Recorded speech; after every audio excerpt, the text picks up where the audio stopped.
How poetic is it that this article and this talking point comes out the day before the Vancouver Canucks play off against the Winnipeg Jets?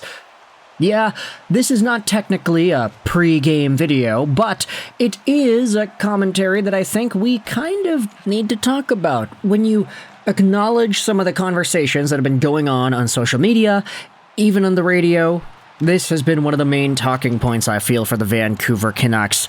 And in order to introduce it to us, let's dive into this article that was posted by Noah Strang on Daily Hive yesterday. This show is brought to you by ExpressVPN. Go out there, check out that first link in the description to save some money on your VPN, get some free months, and support this YouTube channel in the process. Noah Strang published this piece yesterday. Here are 3 free agent wingers the Vancouver Canucks could sign to replace Boeser. And right there, in the thumbnail, we don't even need to read the article, we can just see, hey, Nik Ehlers is on the cover there, Winnipeg Jets forward, and potentially the second coming of the Great Dane after Jannik Hansen in Vancouver. But Nik Ehlers has gone through his own situation in Winnipeg. It's not guaranteed that he re-signs. In fact, I think it's more likely that he heads over to free agency. So that team kind of needs to win the cup soon if they want to capitalize on Ehlers and the contract he is on right now, which sees him making $6 million till the end of 24-25. $6 million bucks. That's cheaper than Boeser's contract right now. And Ehlers is on pace for 71 points in 73 games played. Last year, he had 61 points. He is 4 points away from breaking that mark. He's been doing really well, that Nik Ehlers, and I think for a lot of Winnipeg Jets fans, this guy leaving the organization would be such a big blow. He has been so consistent, so present every single year for Winnipeg. His versatility, his goal scoring, his playmaking, it's all there for Nik Ehlers. And he's 29 years old, so he wants the bag. He wants an opportunity to retire on his next contract. Not that he hasn't earned $44 million already in his career, but still, Nik Ehlers is a name that I think a lot of Canucks fans would immediately chomp at the bit and say, yeah, that guy is an upgrade on Brock Boeser. Rob Williams, Rob the hockey guy, actually replied saying this: for everybody ready to just dump Boeser, there aren't a lot of great options out there to replace him this summer. Now, of course, you can say that there were other options, like Mikko Rantanen. If that guy was a free agent, he probably would have been a good fit. Mitch Marner is always going to be in that conversation, although if he ends up staying with Toronto, I don't know if anybody's going to be too surprised necessarily. But Nik Ehlers is one of the good ones, I think, and he is certainly a name that would be an upgrade on Boeser if the Canucks are able to acquire this kind of an asset. Now, why exactly are we talking about Brock Boeser in this way?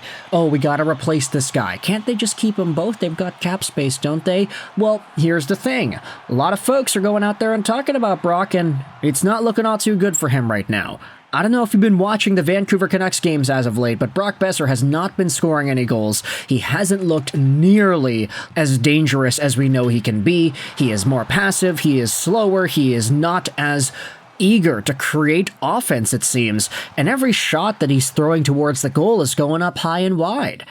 I mean, just the Brock Boeser goal scorer that we know exists in that profile, the 40-goal guy that was set up by Miller left, right, and center, that guy is not present at all this season. Even when JT Miller was here, Brock Boeser wasn't really producing as much or nearly to the same effect as he was last year. Feels like he's gotten slower too. It's kind of odd.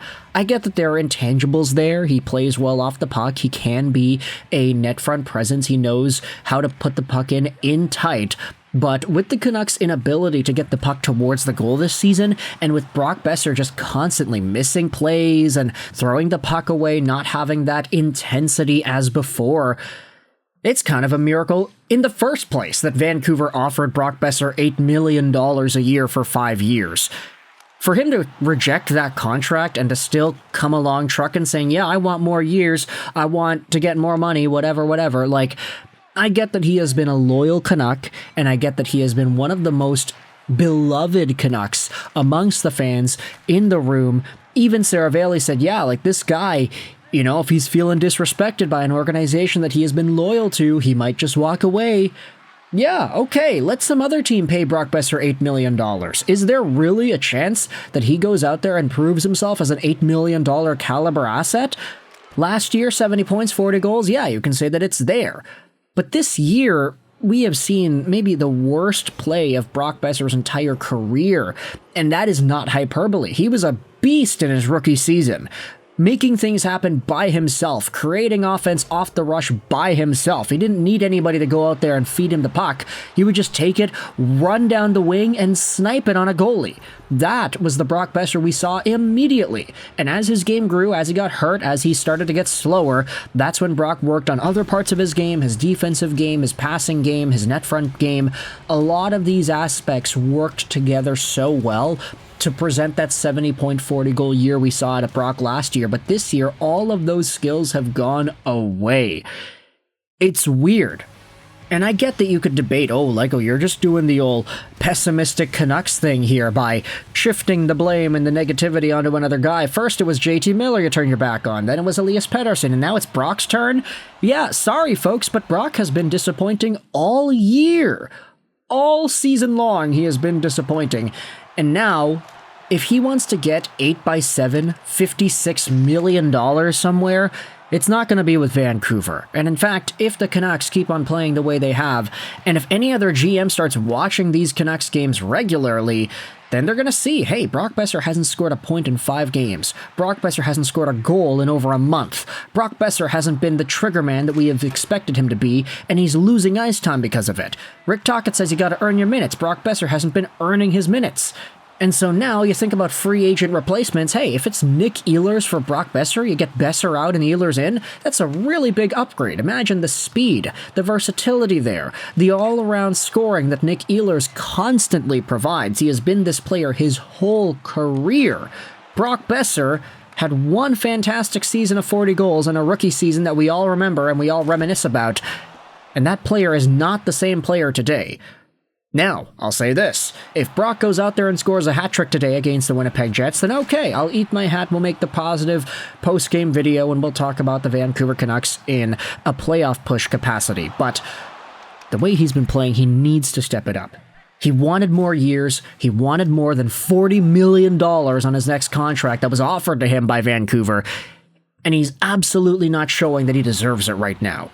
Maybe Patrik Allvin wasn't lying after all. Maybe the Canucks did not get a first-round pick.